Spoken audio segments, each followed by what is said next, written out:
lovely and interesting friends. Thank you so much for all of the positive feedback that I've been getting recently. I've really loved it, and I've really loved some of the strange and interesting things you've been leaving me in the comments to read about in this Whispering Wikipedia series. Now, it's getting to that time of year down here, down under in Australia, where it is a bit cold, and thus my neighbours have their air conditioner unit turned on. And so if you can hear a high-pitched buzzing, I'm very sorry about that. But there is basically nothing I can do to control it. I am going to really dive into the audio editing of this video. Perhaps you can't hear it if I've done it correctly, but I will, with my best effort, try to eradicate the noise, if there is any. Okay, now, last time we were talking about Vikings, and we got up to the place of the Wikipedia page entitled The Status of Women. This should be interesting because I actually don't have any concept of how women were treated in Viking society. In the show Vikings, if you've seen it, it's not exactly clear on the exact status of women. It did seem that women were in different levels, such as slaves or the aristocracy. But then again, I'm not exactly sure how historically accurate of a portrayal of Vikings is. So, needless to say, I think this is going to be an interesting read. If you have anything you want me to read about, please leave a comment below. There's lots of episodes in this Whispering Wikipedia series. I think I've done at least 80 videos so far, so it's been a ton of fun. Anyway, sorry about the super long preamble, but I just get excited to make these videos. Anyway, status of women. Like elsewhere in medieval Europe, most women in Viking society were subordinate to their husbands and fathers and had little political power. However, the written sources portray free Viking women as having independence and rights. Viking women generally appear to have had more freedom than women elsewhere, as illustrated in the Icelandic Gregors and the Norwegian Frustrang laws and Gulating laws. Most free Viking women were housewives, and the woman's standing in society was linked to that of her husband. Marriage gave a woman a degree of economic security and social standing encapsulated in the title Husfreyja, Lady of the House. Norse laws asserted the housewife's authority over the indoor household. She had the important roles of managing the farm's resources, conducting business, as well as child rearing, although some of this would be shared with her husband. After the age of 20, an unmarried woman, referred to as mare or may, reached legal majority and had the right to decide her place of residence and was regarded as her own person before the law. An exception to her independence was the right to choose a husband, as marriages were normally arranged by the family. The groom would pay a bride price, mandar, to the bride's family.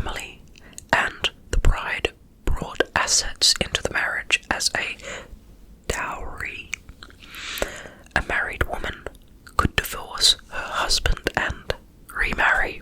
Concubinage was also part of Viking society, whereby a woman could live with a man and have children with him without marrying. Such a woman was called a frilla. Usually she would be the mistress of a wealthy, powerful man who also had a wife. The wife had authority over the mistresses if they lived in her household. Through her relationship to a man of higher social standing, a concubine, and her family could advance socially, although her position was less secure than that of a wife.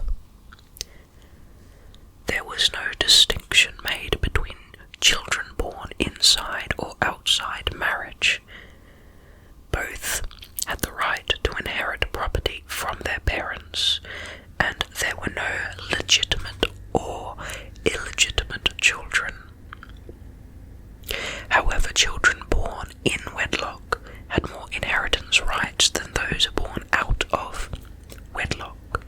I do definitely think it's more moral to not favour one child over the other, regardless of their circumstance. But a shame they couldn't go the full way and disregard wedlock. Okay.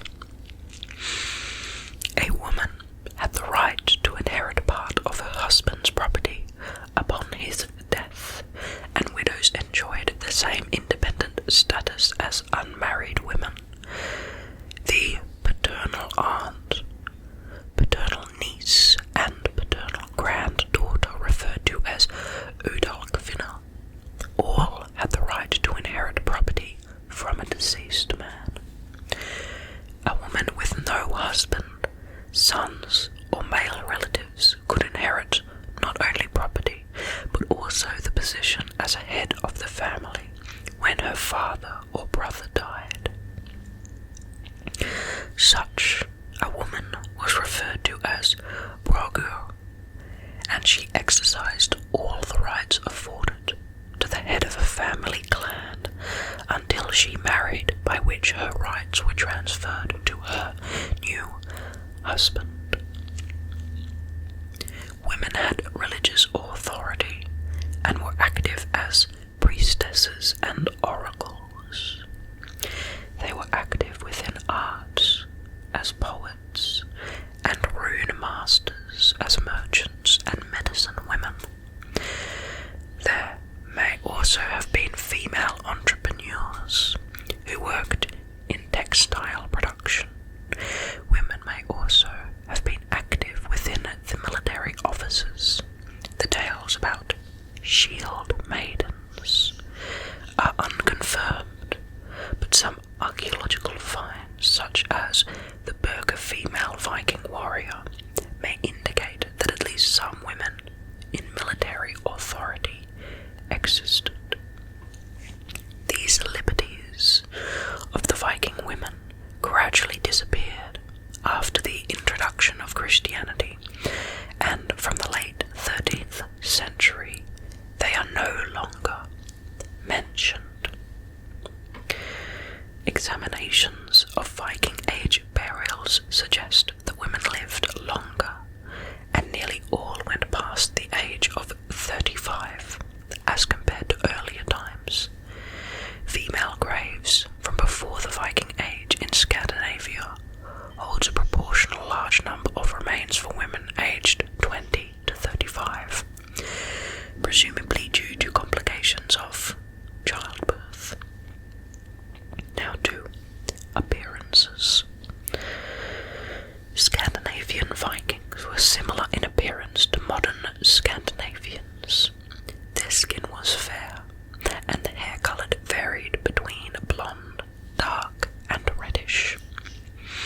Genetic studies suggest the people were mostly blonde in what is now eastern Sweden, while red hair was mostly found in western Scandinavia. Most Viking men had shoulder-length hair and beards, and slaves, which were thralls, were usually the only men with short hair.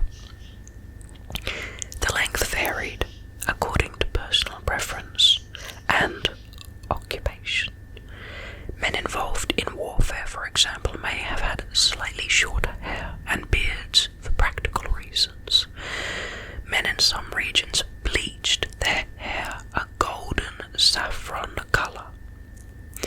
Females also had long hair, with girls often wearing it loose or braided, and married women often wearing it in a bun.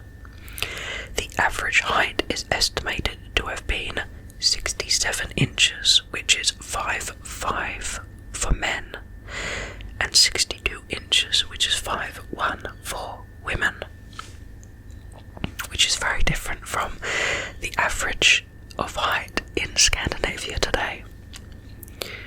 The three classes were easily recognizable by their appearances. Men and women of the Jarls were well groomed, with neat hairstyles, and expressed their wealth and status by wearing expensive clothes, often silk, and well-crafted jewellery like brooches, belt buckles, necklaces, and arm rings. Almost all of the jewellery was crafted in specific designs unique to the Norse. Finger rings were seldom used, and earrings were not used at all, as they were seen as a Slavic phenomenon. Most Carls expressed similar tastes and hygiene, but in a more relaxed and inexpensive way. Archaeological finds from Scandinavia and Viking settlements in the British Isles support the idea of the well-groomed and hygienic Viking. Burial with grave goods was a common practice in the Scandinavian world through the Viking Age and well past the Christianization of the Norse peoples. Within these burial sites and homesteads, combs, often made from antler, are a common find. The manufacturing of such antler combs was common, and at the Viking settlement at Dublin, hundreds of examples of combs from the 10th century have survived, suggesting that grooming was a commonplace practice. The manufacturing of such combs was also widespread throughout the Viking world, as examples of similar combs have been found at Viking settlements in Ireland, England, and Scotland. The combs share a common visual appearance as well, with the extant examples often decorated with linear interlacing and geometric motifs, or other forms of ornamentation depending on the comb's period and type, but stylistically similar to the Viking Age art.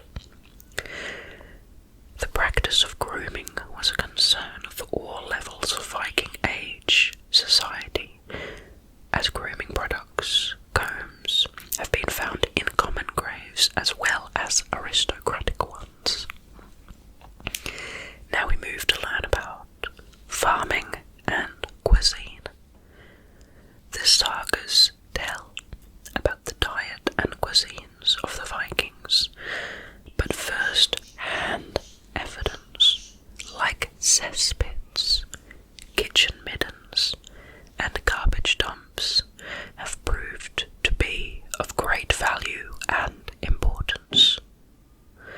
Undigested remains of plants from cesspits at Coppergate in New York have provided much information in this respect. Overall, archaeobotanical investigations have been undertaken increasingly in recent decades, as a collaboration between archaeologists and paleoethnobotanists. This new approach sheds a light on the agricultural and horticultural practices of the Vikings and their cuisine. The combined information from various sources suggests a diverse cuisine and ingredients, meat products of all kinds such as cured salmon and whey preserved meat, sausages, and boiled or fried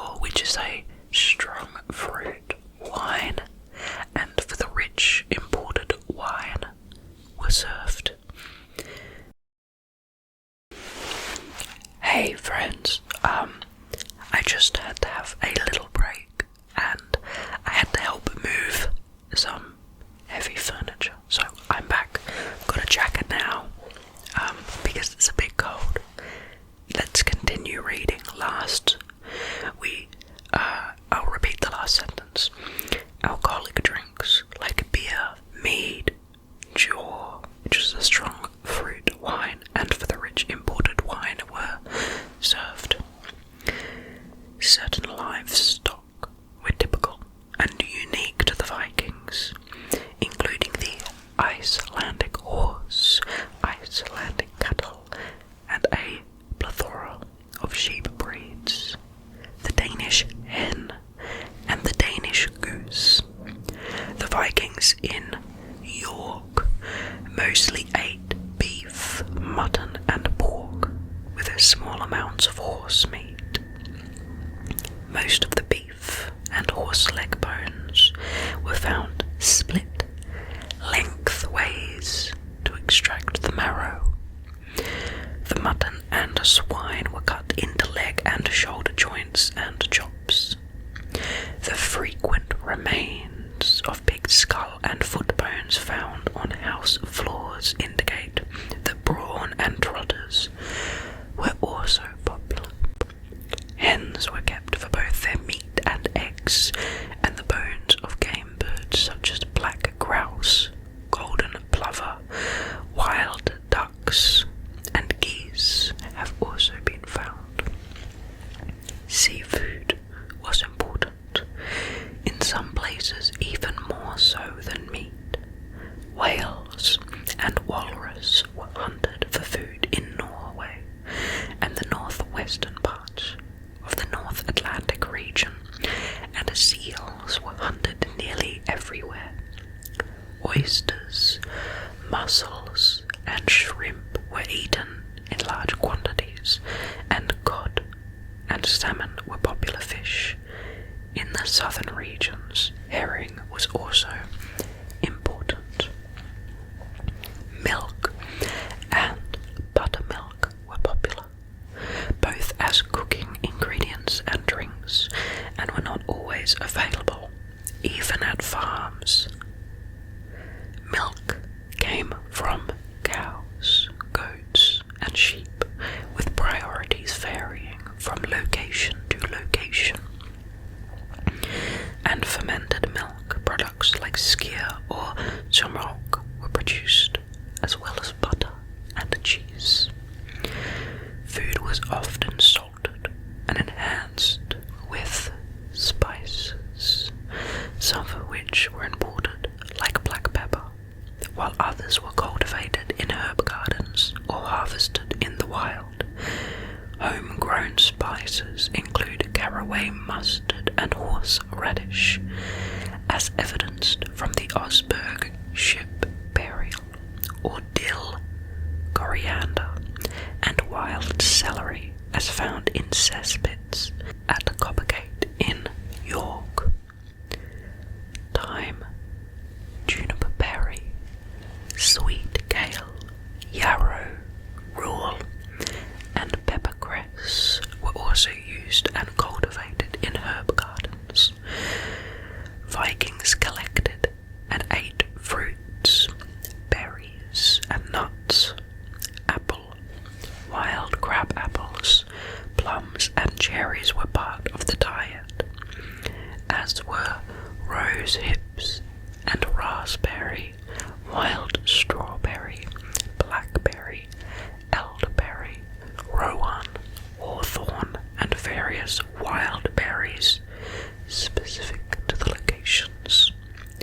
Hazelnuts were an important part of the diet in general, and large amounts of walnut shells have been found in cities like Hectorby. The shells were used for dyeing, and it is assumed that the nuts were consumed. The invention and introduction of the moldboard plough revolutionized agriculture in Scandinavia in the early Viking Age and made it possible to farm even poor soils. In Ribe, grains of rye, barley, oat, and wheat dated to the 8th century have been found and examined, and believed to have been cultivated locally. Grains and flour were used for making porridges, some cooked with milk, some cooked with fruit, and sweetened with honey. of bread. Remains of bread from primarily Burka in Sweden were made of barley and wheat. It is unclear if the Norse leavened their bread, but their ovens and baking utensils suggested that they did. Flax was a very important crop for the Vikings. It was used for oil extraction, food consumption, and most importantly, the production of linen. More than 40% of all known textile recoveries from the Viking Age can be traced as linen. This suggests a much higher actual percentage, as linen is poorly preserved compared to wool, for example. The quality of food for common people was not always particularly high. The research at Coppergate shows that Vikings in York made bread from wholemeal flour, probably both wheat and rye, but with the seeds of cornfield weeds included. Corn cockle, agrostemma, would have made the bread dark-coloured, but the seeds are poisonous, and people who ate the bread might have become ill. Seeds of carrots, parsnip, and brassicas were also discovered, but they were poor specimens and tend to come from white carrots and bitter-tasting cabbages. The rotary querns, and often used in the Viking Age, left tiny stone fragments, often from basalt rock, in the flour, which, when eaten, wore down the teeth. The effects of this can be seen on skeletal remains of that period. Interesting. Next time, we're going to go into sports that the Vikings played. I haven't really thought about Viking sport before, so perhaps that will interest you. Thank you so much for sticking with me for another video. I'm happy to spend time with you